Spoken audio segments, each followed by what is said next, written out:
جی وعلیکم السلام ورحمۃ اللہ وبرکاتہ۔ نبی علیہ الصلوۃ والسلام نے ننگے سر نماز پڑھی ہے، اس حوالے سے بھائی کا سوال ہے۔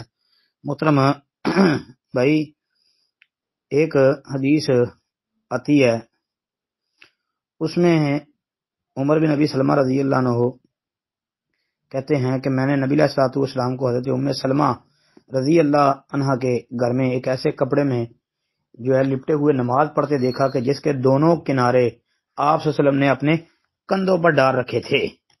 یہ صحیح بخاری کے اندر 354-55 نمبر پر حدیث موجود ہے، صحیح مسلم میں 517 نمبر پر، اس کے علاوہ ابو داؤد، ترمذی، نسائی، ابن ماجہ، مطلب کہ صحیح ستہ کی حدیث ہے، اور موطا امام مالک وغیرہ میں بھی آتی ہے۔ تو اس سے صاف پتہ چل رہا ہے، تھوڑا سا غور کرنے کی ضرورت ہے کہ نبی علیہ الصلوۃ والسلام کے سر کے اوپر کپڑا نہیں تھا جس طرح صحابی بیان کر رہے ہیں جی۔ تو یہ صحیح حدیث ہے۔ اس کے علاوہ جابر بن عبداللہ رضی اللہ تعالی عنہ سے مروی ہے کہ ایک دن انہوں نے ایک کپڑا بدن پر لپیٹ کر نماز پڑھی، جبکہ دوسرا کپڑا بھی قریب پڑا تھا۔ نماز سے جب فارغ ہوئے، اس کے بعد کسی نے پوچھا کہ آپ ایک ہی کپڑے میں نماز پڑھ رہے ہیں حالانکہ آپ کے پاس دوسرا کپڑا موجود ہے؟ تو انہوں نے جواب میں کہا، جی ہاں، میں چاہتا ہوں کہ تمہارے جیسے جاہل مجھے دیکھ لیں، میں نے نبی صلی اللہ علیہ وسلم کو اس طرح نماز پڑھتے دیکھا ہے۔ یہ حدیث بھی بخاری کے اندر 370 نمبر پر موجود ہے۔ تو اب اس سے کیا سمجھ آتی ہے؟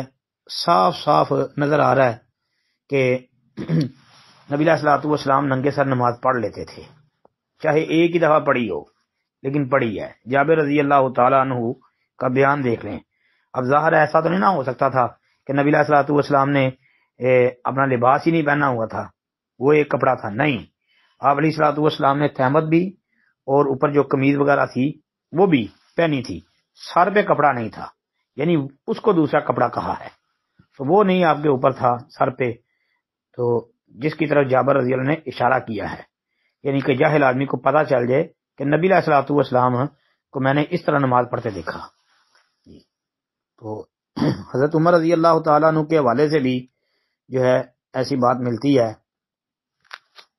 پھر حضرت عائشہ رضی اللہ عنہ والی ایک روایت ہے، اگرچہ بعض اہل علم نے اس کے اوپر کلام کیا ہے، بعض کہتے ہیں وہ ضعیف ہے، بعض کہتے ہیں حسن ہے، بہرحال شیخ البانی نے صحیح ابو داؤد میں اس کو ذکر کیا ہے، تو یعنی اس کو مزید وہ جو دو پیچھے حدیث بخاری کی میں نے عرض کی ہیں ان کی تقویت کے طور پر مزید، حالانکہ ان کی تقویت کی ضرورت نہیں ہے، وہ دونوں صحیح ہیں، بخاری وغیرہ کی ہیں، تو لیکن ویسے ہی مزید آپ کی تسلی کے لیے پیش کرنے لگا ہوں کہ جس میں ہے کہ اللہ تعالیٰ بالغ عورت کی نماز بغیر چادر کے، دوپٹے کے اللہ قبول نہیں فرماتے۔